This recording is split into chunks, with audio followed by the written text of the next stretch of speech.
નમસ્કાર દર્શક મિત્રો, આપ જોઈ રહ્યા છો વિક્રમ ન્યૂઝ. હવે જોઈએ અગત્યના સમાચાર. સુરત ક્રાઇમ બ્રાન્ચે પાંદેસરાના વડોદ ગામ ખાતેથી 2 ચેઇન સ્નેચરોને ઝડપી પાડ્યા છે. બંને આરોપી સુરતના અલગ અલગ વિસ્તારોમાં ચેઇન સ્નેચિંગ જેવી ઘટનાઓને અંજામ આપતા હતા.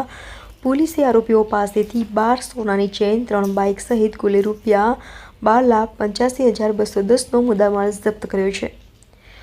આરોપી મોહિત પટેલ અને રાહુલ કુમાર રંગા બંને હિસ્ટ્રી ચેઇન સ્નેચરો છે, જેમાં આરોપી મોહિત વિરુદ્ધ સુરતના અલગ અલગ પોલીસ સ્ટેશનમાં કુલ 22 જેટલા ગુનાઓ નોંધવામાં આવ્યા છે.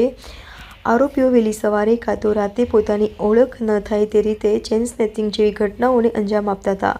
આરોપીઓ ચેઇન સ્નેચિંગની ઘટનાઓને મોઢે રૂમાલ અથવા તો માસ્ક બાંધી નંબર પ્લેટ વગરની ગાડીનો ઉપર કરતા હતા.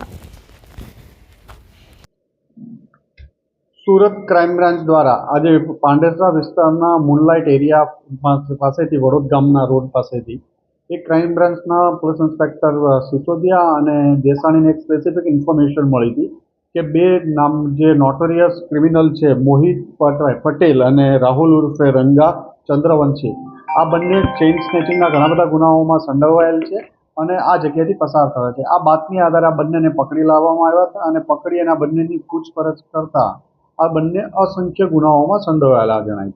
અગાઉ મોહિત પટેલ છે એ 22 ગુનાઓમાં ચેઇન સ્નેચિંગ, બોડી ઓફેન્સ જેટલા ગુનાઓમાં અલગ અલગ પોલીસ સ્ટેશનો સુરત શહેરમાં પકડાયેલો હતો અને અત્યારે હમણાંની પૂછપરછમાં આ બંને સુરત શહેરમાં 12થી વધુ ચેઇન સ્નેચિંગના ગુનાઓમાં પકડાયેલા સંડોવાયેલું જાણવા મળ્યું.